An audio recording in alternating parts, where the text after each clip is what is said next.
आजच्या कार्यक्रमाचे अध्यक्ष माझे मित्र या शाळेचे मुख्याध्यापक डी.के. कुलकर्णी सर, आजच्या कार्यक्रमासाठी प्रमुख अतिथी म्हणून ज्यांची उपस्थिती आहे, ज्यांचं कार्य दिव्यांग विद्यार्थ्यांसाठी आहे, कानेकर मुकबधीर विद्यालय टाकळी आणि शेलू परिसरात जे काम करतात ते आदरणीय प्रल्हादजी कानेकर, या शाळेचं भूषण जी आज व्यासपीठावर बसली आहे, कदाचित या शाळेतून शिकलेली प्राथमिक शिक्षण घेतलेली पहिली विद्यार्थिनी ही मेडिकलला लागलेली आहे. तिला मार्गदर्शन करणारे या शाळेचे सर्व गुरुजन, युवराज माने सर असतील, काळे सर असतील, पंडित सर असतील, खिल्लारी सर आणि करीम सर आणि कॉम्प्युटरवाले सर कोणते तरी नाव येत होतं, खजिने सर, यासह ज्यांनी या शाळेतल्या विद्यार्थ्यांना बेसिक शाळेत आणायला सुरुवात केली त्या अंगणवाडी ताई, या गावच्या शाळा व्यवस्थापन समितीचे सर्व पदाधिकारी, निरोप घ्या विरह दाटतो उरी, निरोप घ्या विरह दाटतो उरी, असू द्या प्रेमच सर्वावरी. परंतु आज निरोपाचा कार्यक्रम हा शुभेच्छाचा कार्यक्रम झालेला आहे. म्हणून म्हणावंसं वाटतं की विजेते वेगळं काहीच करत नाहीत, ते प्रत्येक गोष्ट वेगळेपणानं करतात, म्हणून ते विजेते असतात. जो कार्यक्रम निरोप समारंभाचा आहे तो शुभेच्छा समारंभ होतो. इथंच विजेतेपणाची बीजं रोवली गेली, इथंच चांगल्या विचाराची सुरुवात झाली असं म्हणायला हरकत नाही. तुमची पावलं 7 वर्षापूर्वी या शाळेत पडली, त्यावेळेस ताई तुमचा फोटो सरांनी जपून ठेवला. तुमच्या हाताचे ठसे असतील, पावलांचे ठसे असतील, ते प्रमाणपत्रात त्यांनी उमटवलेत. आता तुमची जबाबदारी आहे की भावी आयुष्यामध्ये तुम्ही तुमच्या पावलांचा ठसा असा उमटवायचा आहे की पारडी शाळेचं नाव जगाच्या इतिहासामध्ये त्याची नोंद झाली पाहिजे की हे लेकरू पारडीच्या शाळेत शिकून आलेले. ज्यावेळेस तुम्ही काहीतरी कर्तव्य करता त्यावेळेस शाळेचं नाव मोठं होत असतं. अनेकांच्या डोळ्यात अश्रू आले, साहजिक आहे, कारण नवरी ज्यावेळेस सासरी जाते त्यावेळेस ती रडते, परंतु एक ती नव्या जीवनाची सुरुवात असते. तुम्ही ज्यावेळेस नव्या शाळेत जाणार आहात त्या शाळेमध्ये तुमच्या कार्याचा, तुमच्या अभ्यासाचा ठसा त्या ठिकाणी उमटवला पाहिजे आणि तो तुम्ही नक्कीच उमटवणार आहात. मग ते अक्षर आनंद चळवळ असेल, विविध क्षेत्रातील तुमचं कार्य असेल, तुम्ही ते ठसा उमटवलेला आहे. विशेषतः मला 2-3 नावं चांगलीच लक्षात राहिलीत, कारण त्यांच्या पोस्ट सगळ्यात जास्त मीच व्हायरल केलेल्या आहे. मग ती कल्याणी असेल, खुशी असेल, ईश्वरी असेल, आणखी काही नावं आहेत जी माझ्या स्टेटसला असतात, माझ्या ग्रुपवर असतात, त्यांचे सगळीकडे फोटो मीच व्हायरल. माझा एक ग्रुप आहे शिक्षण व सामाजिक क्षेत्रातील घडामोडी, सकारात्मक घडामोडी, आणि त्यावर दररोज काही ना काहीतरी आनंदाच्या झाडाची पोस्ट असते. आणि ह्या पोस्टच्या माध्यमातून ह्या लेकरांना प्रत्यक्ष भेटण्याची 2री-3री वेळ आहे. मी एप्रिल महिन्यातच 2024च्या या कार्यक्रमाला आलो होतो या ठिकाणी, आणि 2026ला आलोय. त्यावेळेस सेवेत होतो, आता सेवेत नाही. सेवेत असताना बोलवलं युवराज सरांनी, काय वाटलं नव्हतं, परंतु सेवेत नसताना बोलवलं याचं मला जास्त पंडित सर अप्रूप वाटलं.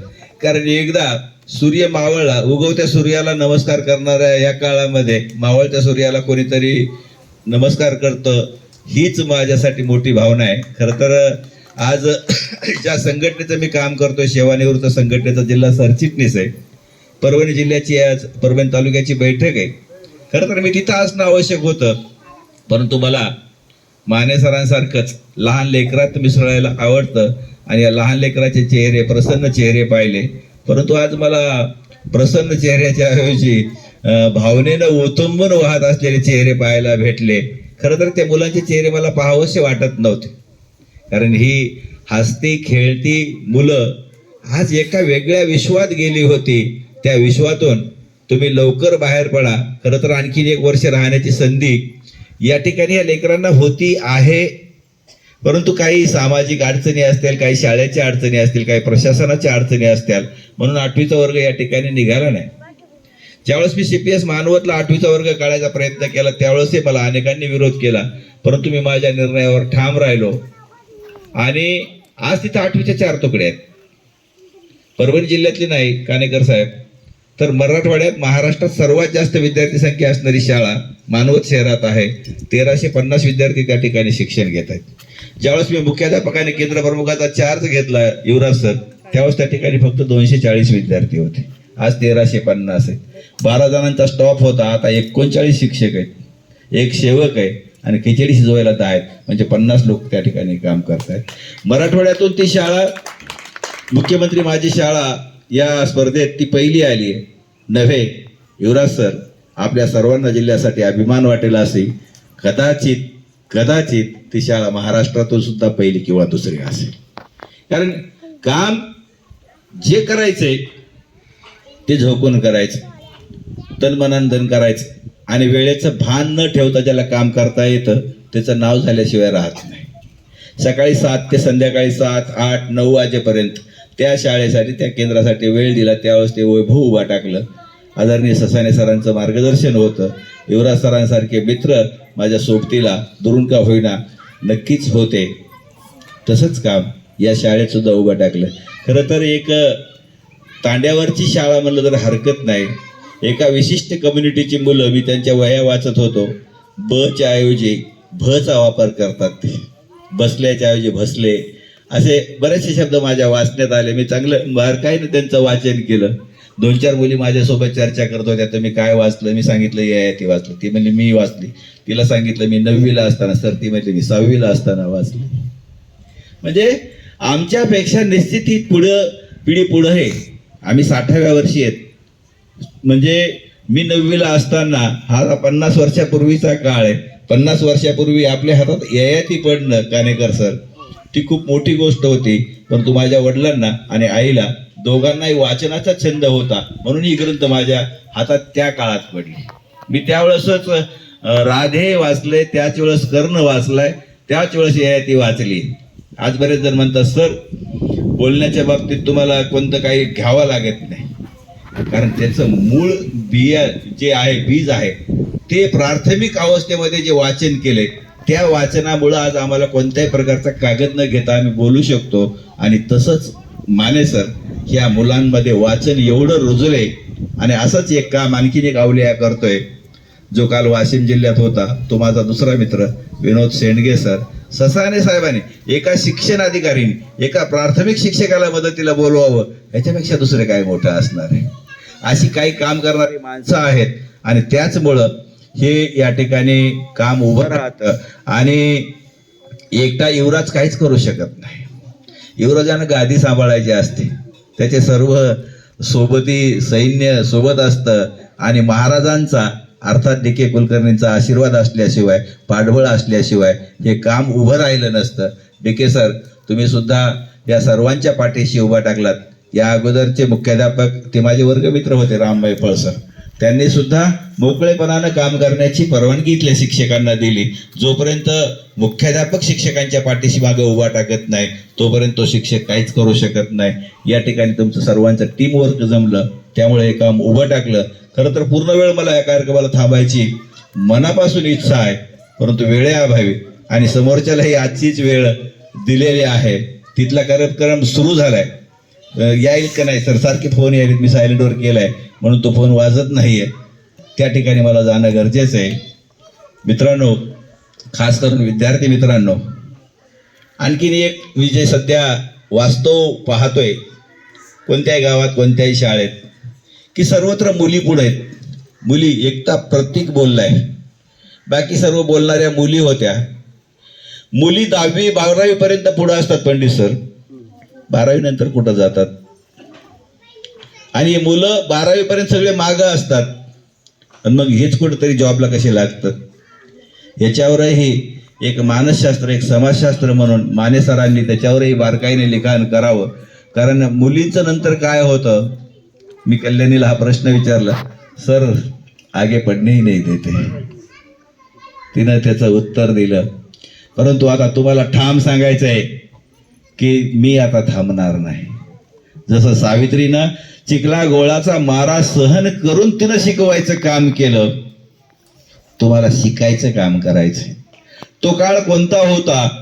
1848 साली ज्यावेळेस पुण्यामध्ये ही पहिली शाळा निघाली, त्यावेळेस सावित्रीमाईच्या अंगावर चिखलाचे शेणाचे गोळे फेकणारी प्रवृत्ती आता नाही म्हणलं तरी चालते, परंतु आता वेगळ्या अर्थानं ती या मुलांवर त्यांचं माइंडसेट करण्याचं, माइंडसेट बिघडवण्याचं काम करते, ते म्हणजे समाज माध्यम. त्या समाज माध्यमापासून तुम्हाला जर दूर राहता आलं, व्हॉट्सअप पासून, खास करून हे लहान लेकरं माने सर यांचे एकदा सगळ्यांच्या आईवडिलांचे मोबाईल चेक करा. त्याच्या मोबाईलमध्ये जर स्नॅपचॅट नावाचा ॲप असेल तर ते अगोदर डिलीट करायला लावा. हे सगळी लेकरं स्नॅपचॅटच्या आहारी गेलेत. त्या स्नॅपचॅटवर कोणाची ओळख नसते, कोणतंही नाव असतं, आणि त्या आहारी जाण्यामुळं यांच्या मनावर विपरीत परिणाम होत आहेत. आता ती प्रवृत्ती जरी नसली कोणती सावित्रीबाईला त्रास देणारी, परंतु समाज माध्यमातून मानसिकता बिघडवण्याचं काम आजही या समाजात चालू आहे. याच्यापासून सावध करण्याचं काम सुद्धा शिक्षकालाच करावं लागणार आहे. बऱ्याच लेकरांनी बोलताना सांगितलं की शाळेत सोडायला आई आली होती आणि तो हात सोडतानाही रडू आलं होतं, आणि आज सरांचा हात सोडताना सुद्धा रडू येते. आईची जागा गुरुजीला मिळाली, ह्याच्यातच सर्व काही आलं. एका ठिकाणी प्रशिक्षण चालू होतं, कानेकर साहेब सगळे शिक्षक होते. खूप गहन चर्चा चालू होती की ह्या मुलाला कसं शिकवावं, त्या मुलाला कसं शिकवावं, दिव्यांगाला कसं शिकवावं, मूकबधीरला कसं शिकवावं. आणि ते जो प्रशिक्षण देणार होते पंडित सर, ते त्याला उत्तर देत होते, परंतु त्या ठिकाणाहून जाणारा एक सेवानिवृत्त गुरुजी माझ्यासारखा त्यांची सगळी चर्चा ऐकत होता. आणि ती चर्चा ऐकून मी मध्ये गेला.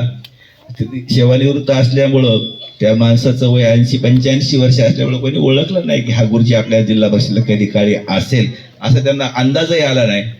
त्यावेळेस त्यांनी सांगितलं की तुमच्या प्रश्नाचं उत्तर माझ्याकडे एकाच वाक्यात सांगतो, ज्याला आई होता आलं त्याला कोणत्याच प्रशिक्षणाची गरज नाही. ज्याला आई होता आलं त्याला कोणत्याच प्रशिक्षणाची गरज नाही. प्रभू रामचंद्र एकदा घराच्या छतावर बसले असताना त्यांच्या आईला म्हणाले, आई तो चंद्र मला पाहिजे, आई तो मला चंद्र पाहिजे. चंद्र काही खेळण्यातली वस्तू नव्हती ती आणून देण्यासाठी. परंतु प्रभू रामचंद्राच्या आईनं काय केलं, एक पातेलं आणलं, त्या पातेल्यात पाणी टाकलं, त्या पातेल्यात त्या चंद्राचं प्रतिबिंब उतरलं आणि बघितलं. प्रभू तर म्हणणार नाही आई, रामा हा बघ तो चंद्र. आणि मग रामाला आनंद झाला. रामानं आनंदानं त्या पाण्यामध्ये हात मारला, पाणी विस्कळीत झालं. आई कुठे चंद्र, ते म्हणजे थांब बाळा. आणि मग तो पाणी पुन्हा स्थिर झालं, चंद्राचं प्रतिबिंब त्याच्यात उमटलं आणि बघ हा चंद्र. मग रामाचा तो खेळ सुरू झाला, पाण्यात हात मारायचा, आई चंद्र गेला, पाणी स्थिर झालं, आई चंद्र आला.